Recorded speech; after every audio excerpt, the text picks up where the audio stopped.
Merhaba arkadaşlar. Bugün size kronik bronşit, kuru öksürük, balgamlı öksürük için mucizevi bir çaydan bahsedeceğim. Bitkimizin adı hatmi çiçeği.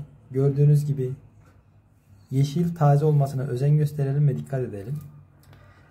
Çayımızın hazırlanmasına gelecek olursak hatmi çiçeğinden 5-6 tane böyle ayıralım.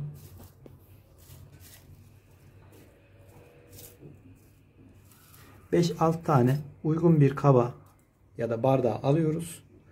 Daha önceden hazırlamış olduğumuz suyumuzdan 1 bardak kadar ilave ediyoruz. Suyumuz yeterince kaynamış olmalı. Daha sonra bir kapak yardımıyla kapatıyoruz. Yaklaşık bir 7-8 dakika bu şekilde demlenmesini sağlıyoruz.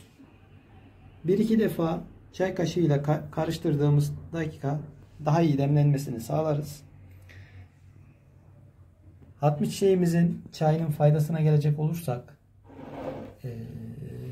şöyle bahsedelim.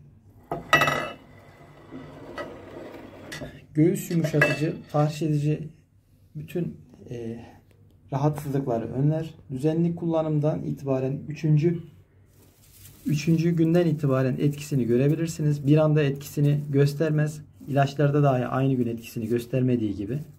İdrar söktürücü özelliğinden dolayı hamilelerin kullanılması tavsiye edilmez. Hatmi çiçeğinin kurumamış halinde buraya görsel olarak bırakacağım. Muhtemelen birçoğunuzun köyünde ya da evinin yakın çevresinde bu çiçeği görmüşsünüzdür.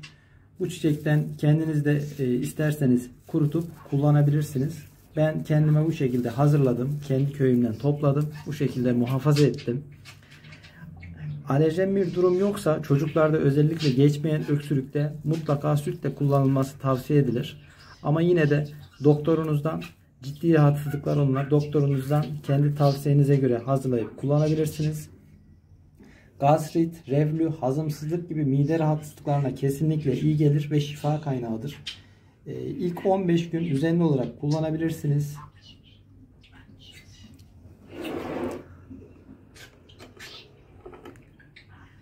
Bu şekilde gördüğünüz gibi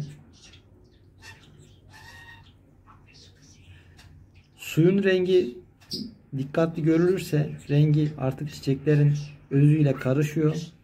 Bu şekilde bekleteceğiz. Daha sonra çayımız hazırlanacak. Çok güzel bir kıvamı olacak.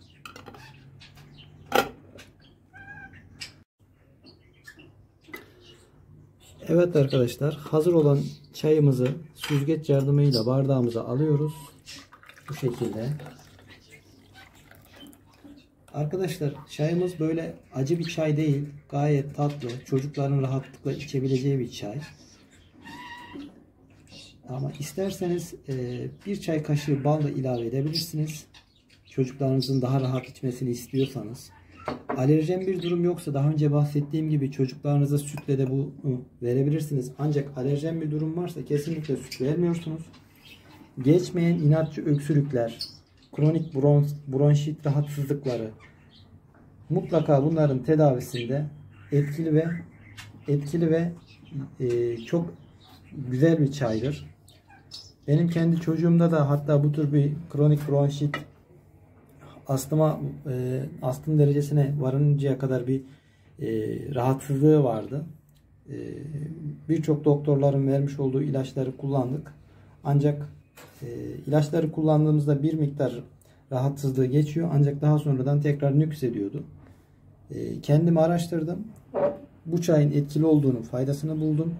Ve şu an kendi çocuğuma da düzenli olarak sabah ve akşam olmak üzere 2 defa bu çaydan kullanıyorum.